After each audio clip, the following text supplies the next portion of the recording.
আসুন একটু গল্প পড়া যাক। আজকে আমরা রবীন বসুর লেখা একটি গল্প লজ্জা সেটি পড়ব। লজ্জা, রবীন বসু। আজ রবিবার, ছুটির দিন, না আছে স্কুল না আছে টিউশন।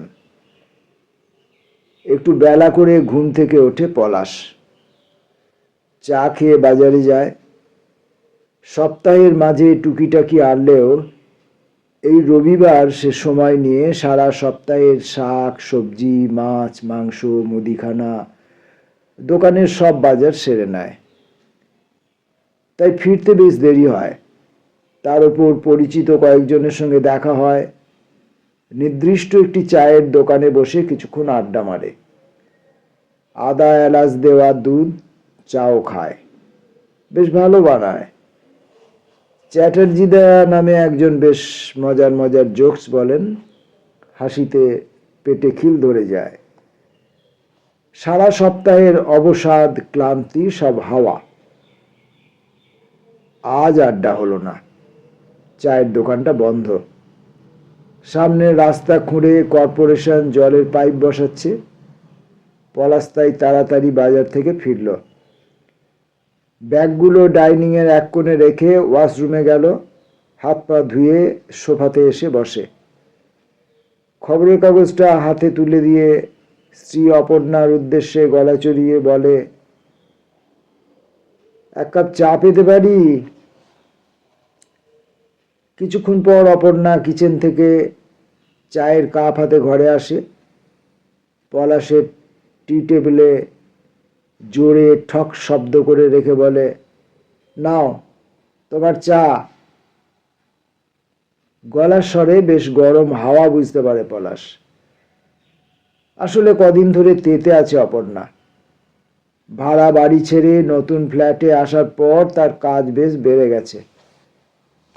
একটা বাসন মাজার ঠিকে ঝি ছাড়া রান্নার জন্য কোনো মেয়ে রাখতে পারেনি সে। বাইক আর ফ্ল্যাটের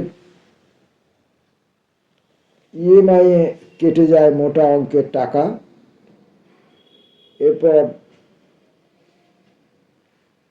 মাসকে বাজার, ইলেকট্রিক বিল, খবরের কাগজ, মেয়ে তুতুলের স্কুলের মাইনে, টিউশন, নাচের স্কুল, গানের মাস্টার, মোবাইল রিচার্জ, বাইকের তেল, সব দিয়ে থুয়ে হাতে কিছু থাকে না। বাধ্য হয়ে পলাশ স্কুল ছুটির পর দুটো টিউশন নিয়েছে। তাই বাড়ি ফিরতে সন্ধে পার হয়ে যায়।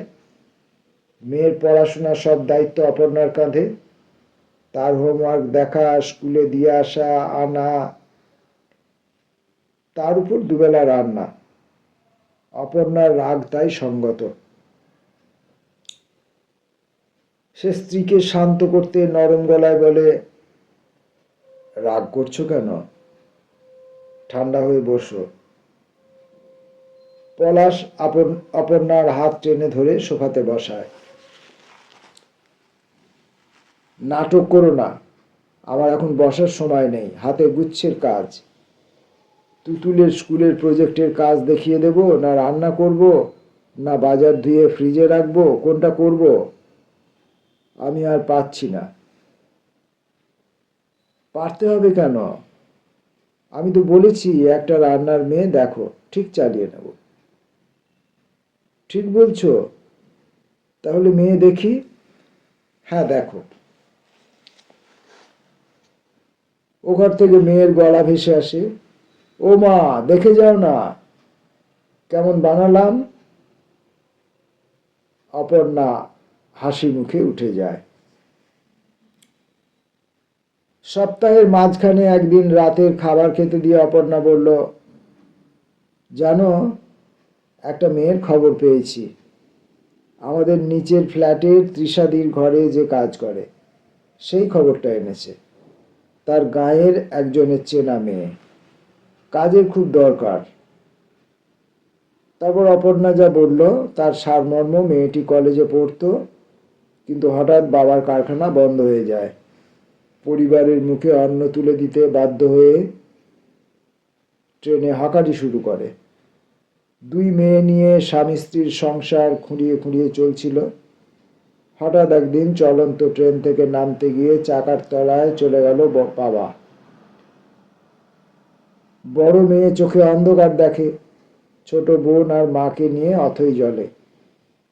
ভাবার অবকাশ ছিল না। সংসার বাঁচাতে, বোনকে মানুষ করতে সে চটজলদি একটা সিদ্ধান্ত নিল, বাড়ি বাড়ি রান্নার কাজ। ওরা শহরতলিতে থাকে, ওখানে মাইনে কম। ও তাই একবেলা শহরে কাজ করতে চায়। ট্রেন ধরে আসবে যাবে, খুব নরম প্রকৃতির মেয়ে, রান্নার হাতও ভালো। অপর্ণা চায় এই মেয়েটাকে রান্নার জন্য রাখবে।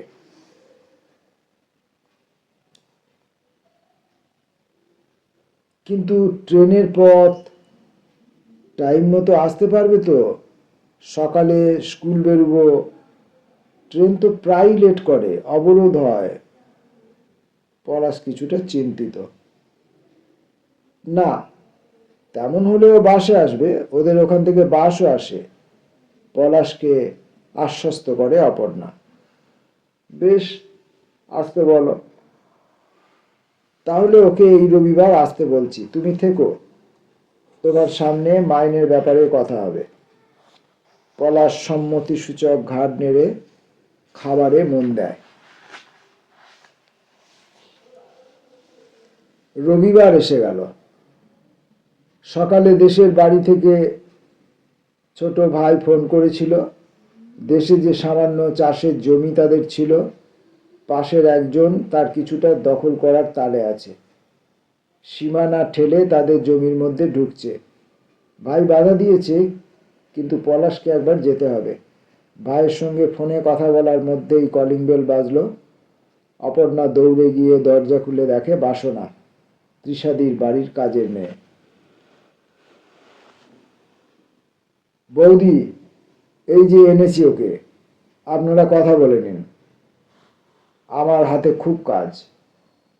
অপর্ণা দেখল ছিপছিপে রোগা মাঝারি উচ্চতার একটি মেয়ে, তার বয়সী হবে, গায়ের রংটাও তার মতো প্রায়, কিন্তু চোখ দুটো বেশ কালো, উজ্জ্বল আর গভীর, বিষণ্ণও বটে। প্রথম দেখাতে মেয়েটিকে ভালো লেগে গেল অপর্ণার। জিজ্ঞেস করলো, কি নাম তোমার ভাই? মেয়েটি বলল, স্বাতী। অপর্ণা হাত চেপে ধরল, এসো, ভেতরে এসো। পলাশ মেয়ের সঙ্গে খুনসুটি করছিল। অপর্ণা এসে সামনে দাঁড়ালো। এই দেখো, ও এসেছে, কথা বলো। পলাশ মুখ তুলে মেয়েটির দিকে তাকায়। তার পৃথিবী ভূমিকম্প ছাড়াই টলে যায়। কাকে দেখছে সে চোখের সামনে? এও কি সম্ভব? স্বাতী, তার ফেলে আসা কৈশোর যৌবনের স্পর্শময় এক স্মৃতি, যে স্মৃতি সে ভুলতে চায় বা ভুলে গেছে, তার দুঃখময় প্রথম প্রেম। একই গ্রামের এপাড়া ওপাড়া, একসাথে বড় হয়ে ওঠা, খেলা, মেলায় ঘোরা, সিনেমা দেখা, সাঁতার কাটা। আম চুরি করে দুপুর রোদে নুন লঙ্কা মেখে গাছের ডালে বসে খাওয়া, তারপর এক সরস্বতী পুজোর দিন কাছাকাছি আসা, একে অপরকে চিঠি দেওয়া। তখন মোবাইল হাতে পায়নি, ওদের গ্রাম জীবনে তখন ভ্যালেন্টাইন ডে ছিল না। তবু একদিন স্কুল থেকে ফেরার পথে পলাশ সাথীকে জানিয়ে দিল তার ভালোবাসার কথা। সরল ডাগর চোখের মেয়েটি লজ্জা পেয়েও হাসি মুখে জানিয়েছিল সেও ভালোবাসে। তারপর কৈশোর চলে গেল, এলো যৌবন। সে প্রেম পরিণত হলো এক সময়। দুবাড়ির সবাই জানলো তাদের প্রেমের কথা, মেনেও নিল। দুটি তরুণ মন তখন আশা আর ভবিষ্যতের স্বপ্নে বিভোর।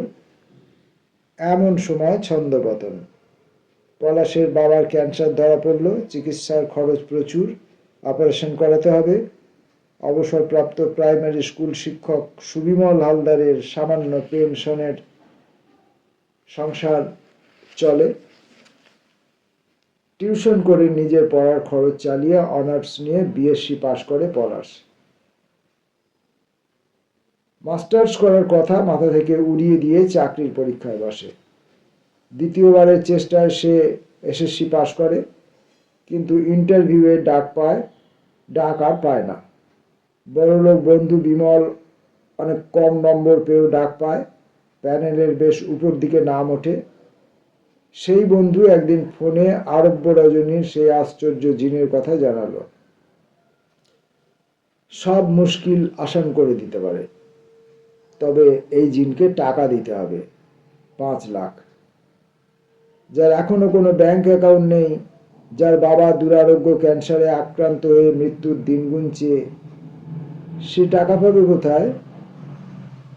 তাই চাকরি নামক আশ্চর্য প্রতিভের সন্ধান পাওয়া যখন অসম্ভব ধরে নিয়েছিল পলাশ, তখনই তার দূর সম্পর্কের এক পিসেমশাই রূপকথার জিনের সন্ধান দিয়েছিল।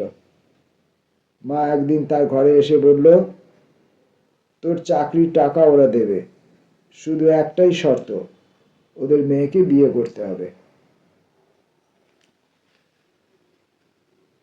ক্ষণিকের জন্য হলেও স্বাতীর নিরীহ আর শীর্ণ মুখটা চোখের সামনে ভেসে উঠেছিল। মাকে বলল, আচ্ছা, আমাকে ভাবতে দাও। মা অনুনয় ভরা চোখ নিয়ে ছেলের দিকে একবার তাকিয়ে শুধু বলে, সংসারটার কথা, তোর বাবার অপারেশনের কথা একটু ভাবিস। চাকরিটা হলে। ভাবার বেশি অবকাশ ছিল না পলাশের কাছে। অসহায় সে। চাকরিটা খুব দরকার, সংসার বাঁচাতে, বাবাকে বাঁচিয়ে রাখতে।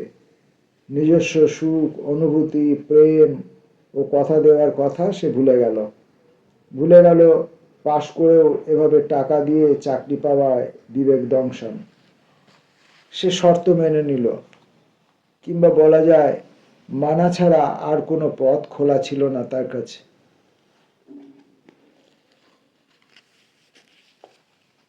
পলাশের চাকরি হয়ে গেল।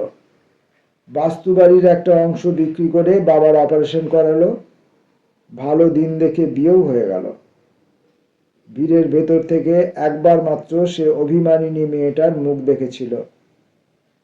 তারপর এই আজ। বাবা বাঁচেননি বেশি দিন। মা আর ছোট ভাই দেশের বাড়িতে থাকে। পলাশ ট্রান্সফার নিয়ে একরকম পালিয়ে এসেছিল শহরে। কিছুদিন ভাড়া বাড়িতে থেকে এখন ব্যাংক লোন নিয়ে ফ্ল্যাট কিনেছে। মেয়েকে ইংলিশ মিডিয়াম স্কুলে ভর্তি করেছে। জীবন এখন সুখ স্বস্তিতে পূর্ণ। তবু এক অপরাধ বোধ তাকে কুরে কুরে খায়। ভিতরে ভিতরে সে যন্ত্রণায় ছটফট করে। একটা অতীত, একটা অসহায় আহত মুখ তার চোখের সামনে দৌড় খায়। ঘন্টা নাড়ার মতো কি যেন নড়ে ক্রমাগত। আপাত শান্ত পরিতৃপ্তির ঘুম থেকে সে মাঝরাতে জেগে উঠে বিছানায় বসে থাকে। নিজেকে কাওয়ার্ড, বিশ্বাসঘাতক মনে হয়। আত্মগ্লানির থেকে পাকে তার সারা শরীর নিমজ্জিত।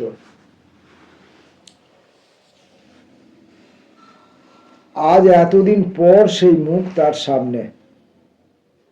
যখন গা ছেড়ে পালিয়ে এসেছিল একবারও ভাবেনি আবার দেখা হবে। কোনো খোঁজই রাখেনি সাথীর।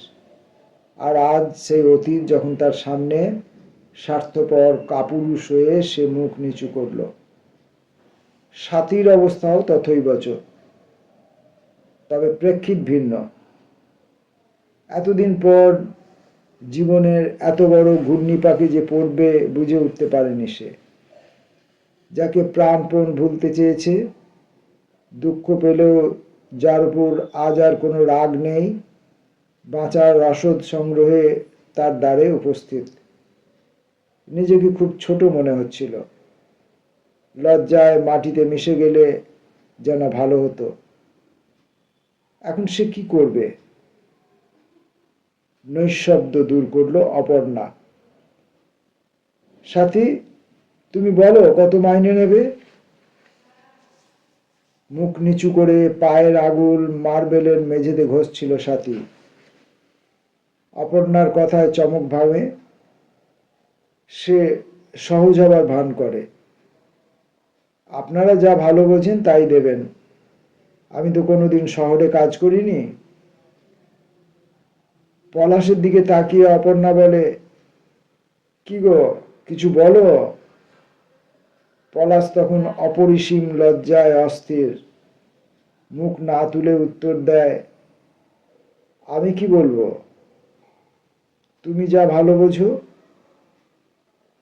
পলাশ সোফা থেকে উঠে দ্রুত বেডরুমে চলে যায়। ঠিক আছে সাথী, একবেলা আসলে হবে, তবে খুব সকালে আসতে হবে। দাদাবাবু স্কুলে যাবে খেয়ে, মেয়েও যাবে, তাই সকালে জলখাবার দুবেলার মতো তরকারি ভাত রান্না করবে।